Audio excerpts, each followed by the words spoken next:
اور پھر یہیں سے انجام اس کا ختم ہوگا۔ اچھا، دوسری بات میں یہ عرض کروں کہ قرآن پاک میں جو دو باتیں اسرائیل کے بارے میں ایسی ہیں جو حرف بحرف پوری ہوئی ہیں۔ مثلا ایک بات تو یہ ہے کہ یہ قرآن کی ایک اور آیت ہے سورہ اعراف میں، وَإِسْتَأْذَنَ رَبُّكَ لِيَبْعَثَنَّ عَلَيْهِمْ إِلَى يَوْمِ الْقِيَامَةِ مَنْ يَسُومُهُمْ سُوءَ الْعَذَابِ، یعنی تیرے رب کا یہ فیصلہ ہے کہ اس گروہ پر جس کا ہم ذکر کر رہے ہیں، اچھا ہم اس گروہ کا اگر بار بار ذکر کریں گے تو یہ جو یوٹیوب والے ہیں اعتراض کرتے ہیں اور یہ وہ کہتے ہیں کہ اس سے ان کے خلاف جذبات بھڑکتے ہیں۔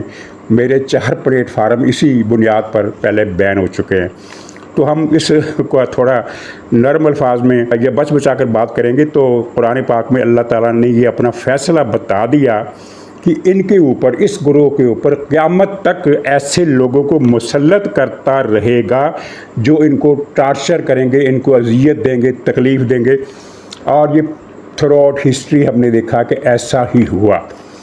آگے ایک اور بات بھی ہے جو اسرائیل کے قیام سے متعلق ہے۔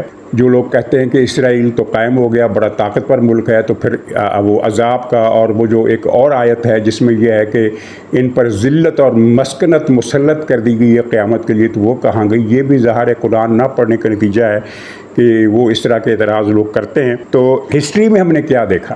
ایک تو ہسٹری وہ ہے نا جو حضور صلی اللہ علیہ وسلم یعنی اسلام سے پہلے کی ہے، جس میں رومن کبھی ان کو مارتے تھے، کبھی بابل والے مارتے تھے، کبھی فلسطی مارتے تھے۔ فلسطی جو آج کل جن کو ہم فلسطینی کہتے ہیں، یہ مسلمان ہیں، وہ اس وقت یہ کچھ غیر مسلم قوم تھی اور وہ ان کو مارتی تھی۔ بخت نصر نے ان کو مارا، جس کو بنو قد نظر بھی کہا جاتا ہے۔ ہر دور میں ان پر ابتلا آئی، ہر دور میں ان کو مارا گیا، کیونکہ انہوں نے سرکشی کی اور سود کو پھیلایا، جس کو اللہ تعالیٰ نے بہت ہی سختی سے منع کیا ہے۔ تو یہ سارے عذاب نازل ہوتے رہے، لیکن حضور صلی اللہ علیہ وسلم یعنی ظہور اسلام کے بعد بھی یہ سلسلہ ان پر جاری رہا۔ سب سے پہلے تو آپ نے دیکھا کہ حجاز سے ان کو نکالا گیا مار مار کر، کیونکہ یہ وہاں بھی اپنی سازشوں سے باز نہیں آ رہے تھے۔ اس کے بعد یہ یورپ گئے، وہاں ان کو اٹالی والوں نے کیسے مارا، اسپین والوں نے کیسے مارا، فرانس والوں نے کیسے مارا، مشرقی یورپ والوں نے کیسے مارا، ہر جگہ ان کے ساتھ وہ ہوا جو یعنی ذلت اور مسکنت اور ٹارچر کے ضمن میں آتا ہے۔ یہاں تک کہ انگلینڈ جو ان کا خالق ہے، ان کا کریٹر ہے اسرائیل کا، وہاں کیا ہوتا رہا؟ وہاں بھی ان سے وہ سلوک کیا جاتا رہا جو جس کا اندازہ نہیں کر سکتے۔ اب ٹرمپ صاحب جو اتنے زیادہ ان کے مامے چاچے بنے ہوئے ہیں ان کے، تو ان کو چاہیے کہ وہ انگلینڈ کے ادب سے بلکہ پوری دنیا کے ادب سے شیکسپیئر کے اس ڈرامے کو بین کروا دیں جس کا نام ہے مرچنٹ آف وینس۔ اس میں جو شائلاک کا کردار ہے، جو ایک نفرت زدہ کردار ہے، جو بدی کا سمبل ہے، کیا ٹرمپ میں اتنی ہمت ہے کہ وہ پوری دنیا میں اس کو بین کر دے؟ اور یہ تو ایک ڈرامہ ہے، اس سے زیادہ پاپولر ناول ہے، وہ ہے چارلس ڈکنس کا آلیور ٹویسٹ۔ آپ نے پڑھا ہوگا، آپ نے اس پر فلمیں بھی دیکھی ہوں گی۔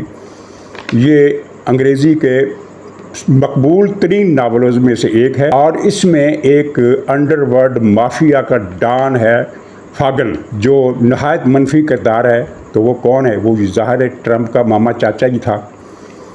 تو اس ڈکنس کے ناول کو آپ کیسے بیان کریں گے جو اتنا زیادہ مقبول ہے؟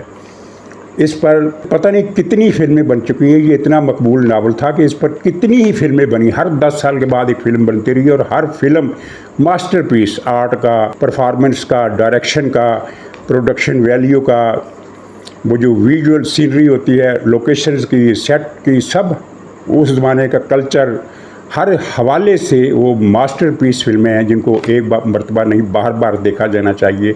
5 فلمیں تو میں نے دیکھی ہیں، ان میں سے 1910 کی دیکھی ہے، 14 کی دیکھی ہے، 24 کی دیکھی ہے، 34 کی دیکھی ہے۔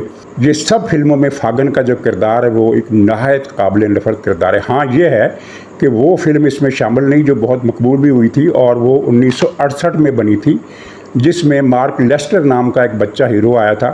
وہ فلم چونکہ 1968 میں بنی تھی، یعنی جب یورپ بھر میں یہ پالیسی نافذ ہو چکی تھی کہ ان پر کوئی تنقید نہیں کی جا سکتی، ان ماموں چاچوں پر کوئی تنقید نہیں کی جا سکتی، تو پھر فلم ساز نے اس فلم کے وائنڈ اپ میں تھوڑی ڈنڈی ماری اور اسکرپٹ تبدیل کر دیا، اور وہ جو فاگن کا کردار تھا اس کو کوئی اس کی جو برائی تھی وہ لیکویفائی کر دی، اس کو تحلیل کر دیا اور اس میں پازیٹیوٹی کا ٹچ دے دیا. اس فلم کو چھوڑ کر باقی جتنی فلمیں بنی ہیں وہ ناول کے مطابق بنی ہیں. اگر آپ کے پاس وقت ہو تو نیٹ پر سرچ کر کے پرانی فلمیں 1968 سے پہلے کی آپ دیکھیے اور آپ کو پتہ چلے گا کہ یہ فلمیں اب تک وہاں پسند کی جاتی ہیں اور اب تک ان کو لوگ دیکھتے ہیں یوٹیوب پر تلاش کر کے, دوسرے جو سائٹیں ہیں ان پر تلاش کر کے.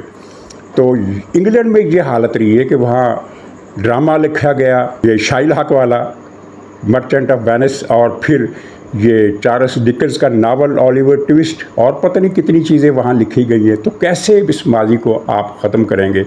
ہر دور میں ان پر عذاب مسلط رہا, ذلت, مسکنت, ہر چیز مسلط رہی. اچھا, اب یہ جو اسرائیل کا قیام ہے تو ہمارے ہاں یہ کچھ لوگ کہتے ہیں کہ بھئی اگر یہ ایسا ہے تو اب تو اسرائیل بن گیا, اب ان کی شان و شوکت کا زمانہ ہے.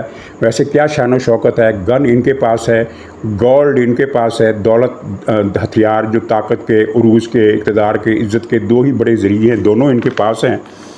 تو اس کا جواب بھی قرآن پاک میں موجود ہے. قرآن پاک میں ایک اور آیت ہے جس میں کہا گیا ہے کہ یہ ذلت اور مسکنت کا دور, ان پر ٹارچر کا دور رہے گا, لیکن اللہ یہ کہ حبل اللہ اور حبل الناس, یہ دو اس میں رعایتیں, یعنی کہ یا تو اللہ تعالیٰ کی طرف سے کچھ چھوٹ ملے اور کوئی مہلت ملے, یا لوگوں کے ساتھ گٹھ بندھن, جوڑ توڑ, معاہدہ, عہد بندی کر کے یہ لوگ اپنے لیے کوئی مہلت حاصل کریں. تو یہ جو اعلان بلفور ہوا تھا یہ ایک گٹھ بندھن ہی تو تھا, جس کے نتیجے میں یہ اس ریاست کا خنجر مڈل ایسٹ کے سینے پر گھونپ دیا گیا.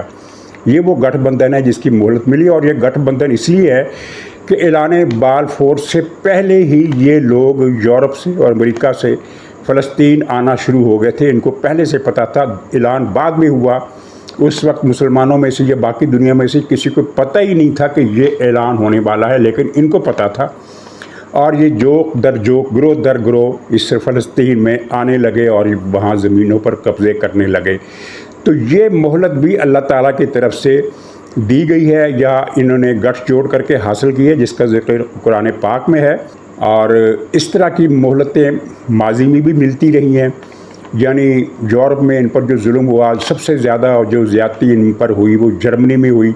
وہ سارے اس چیز کی گواہی دیتی ہیں کہ قرآن پاک میں جو آج سے 14 سال پہلے کہا گیا تھا کہ ان کو ٹارچر کرنے والے آتے رہیں گے, ہر جگہ ہر دور میں ان پر وہ لوگ مسلط رہیں گے جو انہیں قتل کریں گے, ٹارچر کریں گے, ذلت کا نشان بنائیں گے. اور آج بھی آپ دیکھیے کہ اسرائیل ایک بہت پاورفل اسٹیٹ ہے, لیکن دنیا بھر میں جلوس جو نکلتے ہیں ان میں اسرائیل کے بارے میں کیا کہا جاتا ہے. اور اسرائیل کے اندر یہ کوئی امن سکون کا مزہ اس طرح سے تو نہیں لے رہے جس طرح دوسرے ممالک کے لوگ لے رہے ہیں. آپ دیکھیے کہ ایک تو ان کو ہر وقت یہ لاشعوری احساس رہتا ہے کہ ہم چاروں طرف سے ایسے ملکوں میں گھرے ہوئے ہیں جو ہم سے اتنی زیادہ نفرت کرتے ہیں. اور حالت یہ ہے کہ ایران نے جب ان پر میزائل چلائے جو بہت ناقص قسم کے میزائل تھے, 1.5 درجن سے زیادہ افراد اس میں ہلاک نہیں ہوئے, اسرائیل کو کوئی قابل ذکر نقصان بھی نہیں ہوا. لیکن جب وہ 3-4 دن یا جو جنگ کا عرصہ تھا, آپ کو یاد ہوگا کہ یہ سائرن بجتا تھا اور پوری کی پوری قوم جو تھی وہ بنکروں میں چھپ جاتی تھی. دنیا میں اور کسی ملک کی مثال آپ کو ملتی ہے؟ اور اب جو ہو رہا ہے آسٹریلیا سے لے کر اسپین تک اور کینیڈا سے لے کر برازیل اور میکسیکو تک ہر جگہ ان کے خلاف لاکھوں کے جلوس نکلے ہیں, ہزاروں کے نہیں, لاکھوں کے جلوس نکلے ہیں. اور اب جو نقشہ بن رہا ہے وہ یہ ہے کہ یورپ اسرائیل سے لا تعلق ہوتا جا رہا ہے. خود نیتن یاہو نے آج سے 4 دن پہلے کی بات ہے, ایک انٹرویو میں یہ کہا کہ ہمیں یورپ کے حوالے سے پریشانی ہے, وہاں کا خاص طور پر جو لیفٹ ہے وہ ہمارے بہت خلاف ہے. اس سے پہلے اسرائیل کو یہ کہنے کی ضرورت نہیں تھی کہ یورپ ہمارے خلاف ہو گیا. تو اب اگر اگلے مرحلے پر اسرائیل کے خلاف فرض کیجیے کوئی ملک کارروائی کرتا ہے کسی بھی حوالے سے, یا جنگ چھڑتی ہے, اسرائیل پہل کرتا ہے یا کوئی دوسرا ملک جو بھی ہو, یورپ اس طرح سے آگے نہیں آئے گا جس طرح اب تک وہ آتا رہا ہے. امریکہ طاقتور ترین ملک ہے اور ابھی اس کی طاقت میں زوال کے نشان نہیں مل رہے. لیکن ایک چیز ہوتی ہے, آپ کے پاس طاقت ہے لیکن طاقت استعمال کرنے کے مواقع کم ہوتے چلے جاتے ہیں. تو امریکہ کے ساتھ یہ ہو رہا ہے.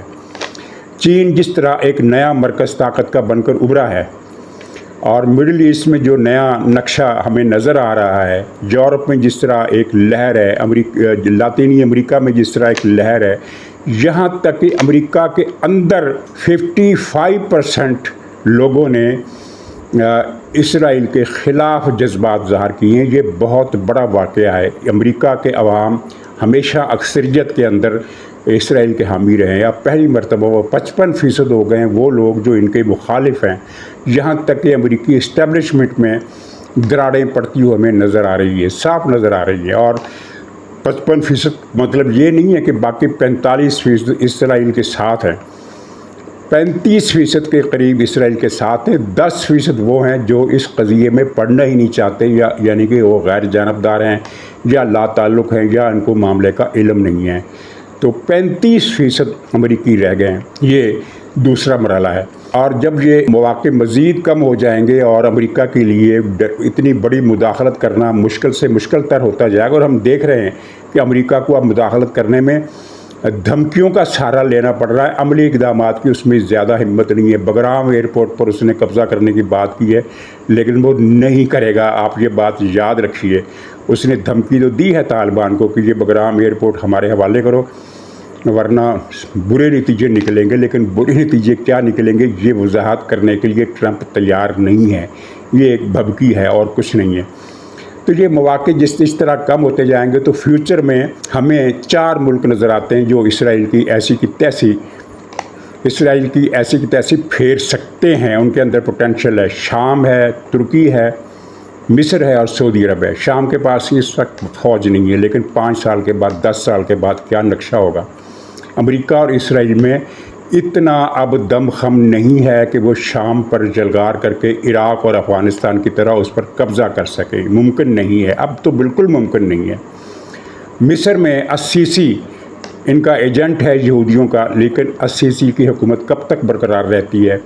مصر کے اندر ہلچل تو ہے، ترکی میں بھی معاملات کچھ آگے بڑھ سکتے ہیں، اور سعودی عرب کو روایتی طور پر ہم بہت ہلکا لیتے ہیں کہ یہ تو صرف ناچ گانا جانتے ہیں، کھانا پینا جانتے ہیں، بڑے بڑے محلات بنانا اور ہوائی جہازوں پر اڑنا جانتے ہیں، جنگ نہیں لڑ سکتے۔ لیکن کسی بھی قوم کا ماضی کبھی بھی اس کے فیوچر سے جدا نہیں ہوتا، پوٹینشل رہتا ہے۔ یہ سعودی عرب کی وہی قوم ہے جس نے حضرت عمر رضی اللہ تعالیٰ عنہ کے زمانے میں فارس کی پوری سلطنت کا خاتمہ کر دیا تھا۔ ایک ضمنی طور پر آپ کو مزے کی بات بتاؤں، شاید آپ نے پڑھی ہو یا نہ پڑھی ہو، کہ فارس پر یعنی اس وقت جو پرشین امپائر تھی، حضرت عمر رضی اللہ تعالیٰ عنہ نے جب جنگ کی، اور جنگ کے لیے ایران نے ہی مجبور کیا تھا، اس وقت ایران نام نہیں تھا، فارس تھا اس کا نام، تو فارس نے ہی مجبور کیا تھا۔ تو حضرت عمر نے تو جوابی دفاعی جنگ لڑی تھی، اور اس جنگ میں پنجاب کی جو جٹ برادری ہے اس کے لوگ بھی شریک تھے۔ یہ بہت سارے لوگوں کو معلوم ہے، اور لیکن بہت سارے لوگوں کو شاید معلوم نہیں ہے کہ جٹ برادری اب بھی عراق میں آباد ہے، تھوڑی سی تعداد میں۔ یہ جٹ اس وقت ہندو تھے، یہ انڈیا سے وہاں روزگار کے لیے گئے تھے، اور عربی میں ان کو زت کہا جاتا تھا، زت زے سے۔ تو جب فارس کے لوگ ان پر بھی ظلم کرتے تھے، کیونکہ یہ بیچارے غریب لوگ تھے، وہاں محنت مزدوری کرنے گئے تھے، خاص طور پر جو ماہی گیری کا جو کام ہے وہاں اس کے مواقع زیادہ تھے کہ تھوڑی بہت تجارت بھی کرتے تھے، تو ان پر یہ پھر وہاں آباد ہو گئے، وہیں کے شہری بن گئے۔ اور یہ عراق کا جو علاقہ تھا، شط العرب کا علاقہ، یہ فارس کا حصہ تھا، یہ اس وقت عراق آزاد نہیں تھا۔ تو جب حضرت عمر رضی اللہ تعالیٰ نے حملہ کیا، ان کی فوجیں وہاں پہنچی، تو کچھ عرصہ وہ جنگ سے پہلے عراق میں ان کی تیاریاں وغیرہ ہوتی رہی، تو اس دوران کئی جٹ، بہت سارے جٹ جو تھے وہ مسلمان ہو گئے، اور جو مسلمان نہیں ہوئے وہ مسلمانوں کے اخلاق اور کردار سے متاثر ہوئے۔ کچھ ان کو فارسی حکام کی چیرہ دستیوں کا شکوہ بھی تھا، تو انہوں نے فیصلہ کیا کہ وہ اسلامی لشکر کا ساتھ دیں گے، اور انہوں نے پھر اسلامی لشکر کا ساتھ دیا۔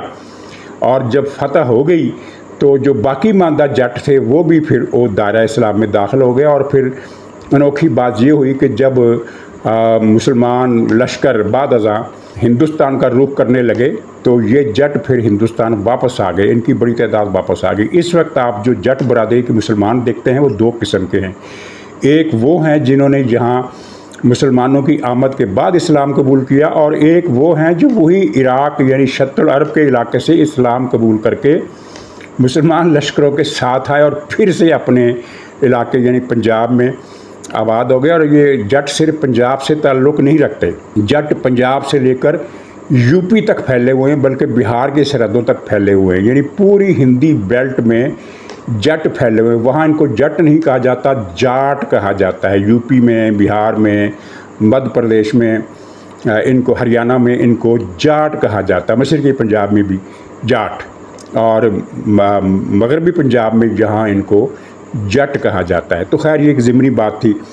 تو امریکہ کے لیے مواقع کم ہوتے جا رہے ہیں، تو پھر یہ سعودی عرب جو ہے، جو اس وقت ہمیں نظر آ رہا ہے کہ یہ صرف شب سمور ہی گزارنا جانتے ہیں، لیکن ان کا ماضی بتاتا ہے کہ یہ ایک نمبر کے درجہ اول کے فائٹر بھی رہے ہیں ماضی میں، اور صرف تھوڑے سے عرصے کے لیے نہیں بلکہ پورے اموی دور تک ان کی جو دبدبہ تھا، عسکری دبدبہ، وہ دنیا پر طاری رہا۔ پھر بعد میں عباسی آ گئے، انہوں نے تلوار سے ہاتھ اٹھا لیا، ان کی دلچسپیاں کچھ اور تھیں، اور پھر عباسیوں کو بھی زوال آ گیا، پھر ترکوں کے ہاتھ میں زمام آ گئی، اور پھر عرب جو تھے وہ سکڑتے چلے گئے اپنے خول میں۔ لیکن جو قوم ماضی میں بہت بڑی جنگی کارروائیاں کامیابی سے کر چکی ہو، وہ فیوچر میں بھی کچھ نہ کچھ کر سکتی ہے۔ اب سعودی عرب نے جو کچھ کیا ہے پاکستان کے ساتھ دفاعی معاملہ کر کے، اس نے امریکہ کو بھی حیران کیا ہے، یورپ کو بھی حیران کیا، اور یہ اس کردار سے بالکل مختلف ہے جو اب تک ہم سعودی عرب کے بارے میں سمجھتے تھے کہ یہ اس سے زیادہ کردار ادا نہیں کر سکتے۔ ان کا تشخص ہی بدل گیا۔ ناظرین، مختصر سی بات، پاک سعودی معاہدے پر پی ٹی آئی بہت مشتعل ہوئی، بہت ناراض ہوئی۔ پہلے اس نے یہ بیانیہ بنایا کہ پاکستان کو کیا فائدہ ہوگا، یہ تو سارا فائدہ سعودی عرب کا ہوگا۔ پاکستان نے خام خواہ اسرائیل کو ناراض کیا، گھاٹے کا سودا کیا ہے، بڑی بری بلی ان کو سنائی حافظ عاصم منیر کو۔ پھر انہوں نے پینترا بدلا اور کہا کہ پاکستان نے کرائے کے فوجی کا کردار ادا کیا، پاکستانی فوج نے صرف پیسے لینے کے لیے عربوں سے یہ معاہدہ کیا ہے، یعنی اس سے بالکل الٹ بات کر دی جو پہلے کہتے رہے۔ مجموعی طور پر یہ مخالفت کرتے رہے، خاص طور پر جو باہر بیٹھے ہوئے آفتاب اقبال، وہ پہلے کہتا تھا 4 مہینوں سے وہ یہ کہتا آ رہا ہے کہ انڈیا نے کل حملہ کر کے پاکستان کا پتہ صاف کر دینا ہے، پاکستان کو ختم کر دینا ہے، پاکستان کو اس کے گناہوں کی سزا مل کر رہنی ہے۔ تو وہ انڈیا کی طرف سے وہ معاملہ صاف ہو گیا۔ تو اب یہ کہہ رہا ہے کہ اب اسرائیل پاکستان کو نہیں چھوڑے گا، اسرائیل کچھ نہیں کرے گا۔ اس سارے چکر میں پی ٹی آئی کے چہرے پر کالک بہت زیادہ مل دی گئی، بہت زیادہ بدنام ہوئی، لوگوں کا رد عمل آیا، ان لوگوں نے ان کو گالیاں دیں، عوام کا مور دیکھا۔ تو اب عمران خان نے جیل میں بیٹھ کر یو ٹرن لیا ہے اور اس معاہدے کا خیر مقدم کر دیا ہے۔ کتنے دن کے بعد خیر مقدم کیا ہے؟ جب خوب گالیاں پڑ چکی، اور آخر میں تھوڑا سا ذکر وادی ترا کا، جہاں ایک المناک سانحہ پیش آیا ہے، وہاں بمباری ہوئی ہے، یا بمباری کے نتیجے میں دہشت گردوں کا گولہ بارود پھٹا ہے، جو بھی ہوا وہاں کچھ 1.5 درجن کے قریب یہ غیر مصدقہ اطلاعات ہیں، افراد، سویلین افراد جن میں بچے بھی ہیں، شہید ہو گئے۔ تو اب کیا کہا جا سکتا ہے سوائے اس کے کہ یہ بہت المیہ ہے، اور حکومت کو، ریاست کو جس احتیاط سے کام لینا چاہیے وہ احتیاط ہمیں نظر نہیں آ رہی۔ اور یاد رکھیے کہ اس طرح کا ہر واقعہ ٹی ٹی وی کو مضبوط کرتا ہے، پی ٹی آئی کے بیانیے کو مضبوط کرتا ہے، پاکستان کو کمزور کرتا ہے۔ ناظرین، اجازت دیجیے، انشاءاللہ اگلے پروگرام میں پھر ملاقات ہوگی، تب تک کے لیے خدا حافظ۔